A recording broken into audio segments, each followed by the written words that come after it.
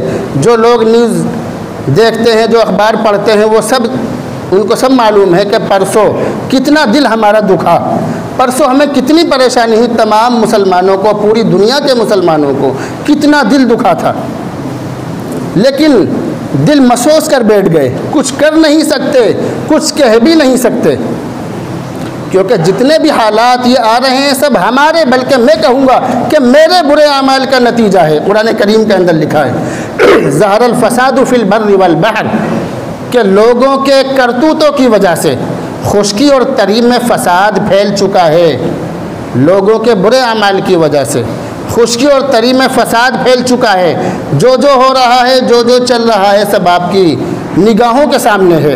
ان حالات میں اللہ کے سامنے جھکنے کے علاوہ کوئی چارہ نہیں ہے، اتنے برے حالات آ چکے ہیں۔ لیکن پھر وہی بات کہوں گا جو پچھلے ہفتے آخر میں کہی تھی، اور اسی کے بارے میں بیان کرنا تھا، لیکن ذہن کے اندر اتنی ساری باتیں ہوتی ہیں بغیر سوچے۔ یہ سب باتیں جو میں بتلاتا ہوں، یہ میں سوچ کر نہیں بیٹھتا، یہ خود بخود نکلتی ہیں، ورنہ جمعے سے پہلے میں کتابیں لے کر نہیں بیٹھتا ہوں، یہ باتیں خود بخود نکلتی ہیں۔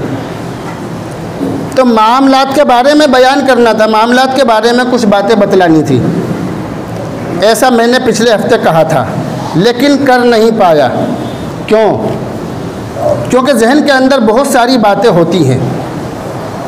تو اس لیے یہ جو زمانہ چل رہا ہے، اس زمانے میں اپنے معاملات کو بھی سدھارنے کی ضرورت ہے، اپنے اندر سدھار پیدا کرنے کی ضرورت ہے، اپنی اولاد کو سیدھے راستے پر لانے کی ضرورت ہے۔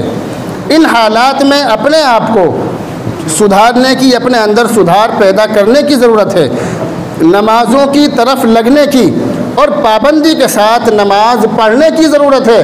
ان حالات میں یہ وہ حالات چل رہے ہیں، اگر ان حالات میں ہم اللہ کی طرف رجوع نہیں ہوئے، بار بار سمجھایا جا رہا ہے، لیکن سمجھانے کے باوجود معاملہ ٹس سے مس نہیں ہو رہا، اور ہوگا بھی نہیں، کیونکہ معاملات ہی میرے خراب ہو چکے۔ حرام کھانے پر میں تل چکا ہوں، سب سے زیادہ حرام میں کھا رہا ہوں، میرے کپڑے بھی حرام کے، میرا کھانا بھی حرام، میرا پہننا بھی حرام، میرا پینا بھی حرام، سب کچھ میرا حرام کا۔ اللہ کے نبی نے فرمایا فَأَنَّا يُسْتَجَابُ، تو تمہاری دعا کیسے قبول ہوگی جب میرا کھانا پینا اٹھنا بیٹھنا چلنا پھرنا سب کچھ حرام ہو جائے؟ میں آپ کو نہیں کہوں گا، میں اپنے آپ کو کہہ رہا ہوں، آپ کو نہیں کہوں گا، ورنہ آپ کہو گے کہ ہمیں یہ کہہ رہے ہیں کہ حرام کا کھاتے ہیں۔ آپ نہیں کھاتے، نہیں، لیکن اپنے اندر پھر بھی ہم سب کو سدھار پیدا کرنے کی ضرورت ہے۔ میں نے شروع میں ایک شعر پڑھا تھا، جن کو آتا نہیں دنیا میں کوئی فن، یہ ایک شاعر نے کہا، جن کو آتا نہیں دنیا میں کوئی فن تم ہو، یہ شاعر نے کہا، جن کو آتا نہیں دنیا میں کوئی فن تم ہو، بیچ کھاتے ہیں جو اسلاف کے مدفن، یعنی بزرگان دین کی قبروں کے بہانے سے جو لوگ پیسہ کھاتے ہیں تم ہو، نہیں جس قوم کا کوئی نشے من، جس قوم کی کوئی منزل نہیں، تم ہو، تم ہو۔ یہ شاعر نے کہا، مجھے جھنجھوڑا، آپ کو جھنجھوڑا، شاعر نے سب کو کہا کہ جس قوم کا کوئی مقصد نہیں ہے دنیا کے اندر وہ قوم صرف تم ہو۔ اللہ رب العزت عمل کی توفیق عطا فرمائے۔